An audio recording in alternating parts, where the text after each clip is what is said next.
अच्छा friends, QC के अंदर जब किसी भी एचपीएलसी एनालिसिस के ऑडिट ट्रेल को चेक किया जाता है, जो स्पेशली ऑडिटर चेक कर रहा होता है या कोई आपका बॉस भी चेक कर ले।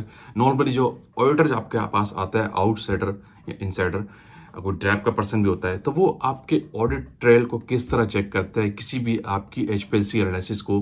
तो वो मैं आज इस वीडियो में आपको बताता हूँ कि क्या क्या पॉइंट नॉर्मली वो देखता है और इसके बारे में आपको कितना केयरफुल होना चाहिए।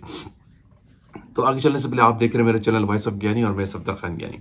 देखिए, मैं जब भी कोई ऑर्डर आपकी लैब के अंदर आता है, जो आप कोई एचपीएलसी की रिपोर्ट दिखाती है, किसी भी एनालिसिस को एक रिपोर्ट वो आपसे मांगता है, चेक कर रहा होता है, उसमें वो क्रोमेटोग्राम फिजिकली देखता है। उसके अंदर आपके सारे एक ऐसे के क्रोमेटोग्राम लगे होते हैं, जिसमें कि आपका ब्लैंक का इंजेक्शन होता है, जो आपके इंटरनल कंपनी के अंदर है, एक सीक्वेंस है। ब्लैंक का इंजेक्शन लगा होता है, फिर आपके एक स्टैंडर्ड के 5 रेप्लिकेट लगे होते हैं, फिर एक सैंपल के 2 रेप्लिकेट लगे होते हैं, फिर इन दी एंड अगर कवरिंग है तो वो लगाया हुआ है, फिर इन दी एंड आपका ब्लैंक आफ्टर ब्लैंक लगा होता है। तो ये सीक्वेंस कुछ थोड़ी बहुत चेंज हो जाती है हर इंडस्ट्री के अंदर, लेकिन जो बेस्ट प्रैक्टिस है, अगर कोई क्यूरीज हो तो मैं आपको बता दूंगा, तरतीब ये होती है। तो जो उसने फिजिकल क्रोमेटोग्राम देखे होते हैं, इसको वो कहता है कि मुझे आप एचपीएलसी पे दिखा दें और मुझे चेक करना है कि वहाँ पे ये क्या है। तो कैसे वो ऑडिट ट्रायल में जाके चेक करता है और क्या चीज़ें चेक करता है। जब वो कोई भी ऑडिटर ऑडिट ट्रायल में जाएगा आपके एचपीएलसी के, तो सबसे पहले आपकी लॉगिन आईडी देखता है। जो आपका क्रोमेटोग्राम होता है ना, जो क्रोमेटोग्राम एक क्रोमेटोग्राम सिंगल क्रोमेटोग्राम चेक करता है, उसके ऊपर हर एनालिस्ट की लॉगिन आईडी आ रही होती है। तो ये टैली करता है कि ये इसी लॉगिन आईडी से एनालाइज किया गया, ये कोई और है, क्योंकि ये क्रोमेटोग्राम कोई मैनिपुलेट तो नहीं किया हुआ। तो लॉगिन आईडी सबसे पहले चेक की जाती है। उसके बाद बहुत इंपॉर्टेंट दूसरी चीज़ होती है डेट एंड टाइम। जो आपके क्रोमेटोग्राम के ऊपर डेट आ रही होती है और साथ में आपका टाइम मिनट्स में आ रहा होता है, सेकंड पे भी आ रहा होता है। यानी 11:10 पे ये वाला रेप्लिकेट खत्म हुआ और इतने सेकंड पे इसका एंड हुआ। स्टार्ट टाइम एंड टाइम दोनों आ रहा होता है क्रोमेटोग्राम के ऊपर। कोई भी सिंगल क्रोमेटोग्राम की बात कर रहा हूँ, तो ये वो चेक करता है कि लेट सपोज आपके स्टैंडर्ड का रेप्लिकेट नंबर 3 के ऊपर जो डेटा आ रहा है, वो वहाँ पे चेक करेगा कि सेम आ रहा है या नहीं। एक एक क्रोमेटोग्राम को चेक कर सकता है। हर क्रोमेटोग्राम के ऊपर आपकी डेट टाइम आ रही होती है। क्रोमेटोग्राम के स्टार्ट का रन टाइम और एंड टाइम दोनों शो हो रहा होता है। तो वो चेक करता है कि परफेक्टली वही है कि नहीं उस सीक्वेंस के अंदर जाके। दूसरा, आपका एरियाज। जो सिंगल क्रोमेटोग्राम है या वट 5 रेप्लिकेट है, हर रेप्लिकेट का जो एरिया यहाँ पे रॉ डेटा में लिखा हुआ है, जो आपके क्रोमोग्राम की हार्ड कॉपी पे आया हुआ है, वहाँ पे टैली करेगा कि ये एरिया सेम आ रहे हैं। नहीं थोड़ा सा कोई पॉइंट्स में डिफरेंस हुआ तो आपको जस्टिफिकेशन देना पड़ जाती है। तो एरिया उसके दूसरे नंबर पर चेक की जाती है। इसके बाद बहुत ही इंपॉर्टेंट चीज़ सीक्वेंस। इसी का साथ ये कि नहीं, जो आपने 7 रेप्लिकेट लगाए हुए हैं एक क्रोमेटोग्राम के एचपीएलसी के ऊपर एनालिसिस में, या फिनिश प्रोडक्ट की एनालिसिस है या कोई रॉ मॉडल की एनालिसिस है, जो स्टैंडर्ड के ऐसे के 5 या 7 रेप्लिकेट आपने लगाए हुए हैं, एक ब्लैंक 5 स्टैंडर्ड 2 सैंपल 9 होते टोटली। 9 रेप्लिकेट जो आपने लगाए हुए हैं, 9 क्रोमेटोग्राम जो आपने लगाए हैं, सॉरी, तो वो उन क्रोमोग्राम को जिस सीक्वेंस से आपने चलाया है, तो वहाँ पे सीक्वेंस देखेगा कि वहाँ पे 9 ही है या इससे ज़्यादा है। इसमें लोग सबसे बड़ी मिस्टेक करते हैं, लोग यहाँ पे फंसते हैं। कोई एक रन खराब हुआ दोबारा चला लेते हैं, या कोई आपकी आरएसडी सही नहीं हुई तो दोबारा चलाइए। तो मैं हमेशा कहता हूँ, जब भी ऐसा कोई केस हुआ तो आपको साथ में लॉग बुक में, रिकॉर्ड बुक में, मेंटेनेंस बुक में आपकी उसकी जस्टिफिकेशन नोट डाउन लाजमी करनी चाहिए, वरना फिर इस ऑडिटर के केस में आप फंसते हैं।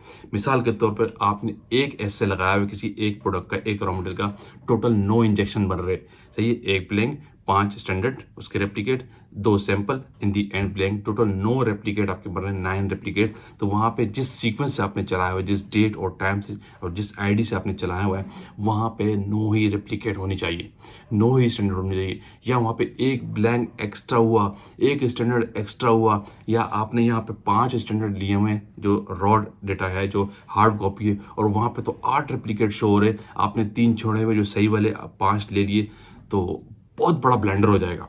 बहुत बड़ी जस्टिफिकेशन आपको देनी पड़ जाएगी। अगर ऐसा केस है जिस सीक्वेंस से आपने चलाया, आपकी आरएसडी खराब हुई थी या 2 सीक्वेंस वहाँ पे शो हो रही है, तो भी आपको जस्टिफिकेशन देनी पड़ जाएगी कि ये क्यों रिपीट हुआ है।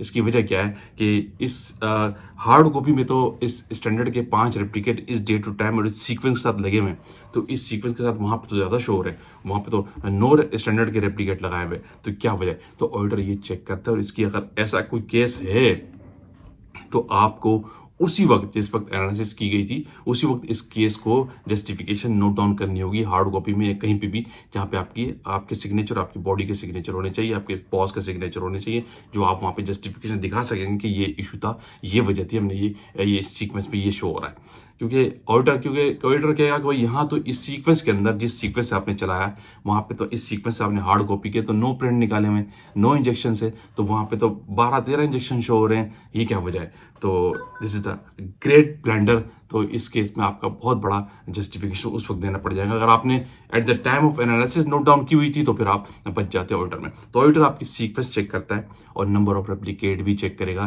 कि क्या क्या चलाए थे, कितने इंजेक्शन थे, यहाँ हार्ड कॉपी के इतने हैं तो वहाँ है या नहीं। ठीक है, तो ये चीज़ें होती खास और बहुत मेजर चीज़ें। सीक्वेंस चेक करेगा आपकी, ठीक है, आपकी क्रोमोटोग्राफ के ऊपर डेट और टाइम चेक करेगा, उस सीक्वेंस में कितने रन चलेंगे वो चेक करेगा, ठीक है, और किस एनालिस्ट ने चलाया था, एनालिस्ट का नेम भी आपके जिस क्रोमोटोग्राम के ऊपर एनालिस्ट का नेम आता है, जब आप जिस लॉगिन से आईडी होते हैं तो क्रोमोटोग्राम के ऊपर एनालिस्ट का नेम भी आता है, ठीक है, तो वो शो करेगा कि चेक करेगा कि इस एनालिस्ट पे जो नाम आ रहा है वो क्रोमोटोग्राम पे वही आ रहा है कि नहीं। इन सिंपल वर्ड ये जो एक सिंगल क्रोमोटोग्राम है आपका, सिंगल क्रोमोटोग्राम, वो सिंगल क्रोमोटोग्राम को चेक करता है, उसके ऊपर डेट, टाइम, मिनट्स और सेकंड भी चेक होते हैं, काउंटर होते हैं, सही है, उसके क्रोमोग्राम पे सब शोर होता है। टाइम चेक करेगा, सही है, मिनट और सेकंड चेक करेगा। प्रिंट डेट से इशू नहीं, प्रिंट आप किसी वक्त भी निकाल सकते हैं, नो इशू।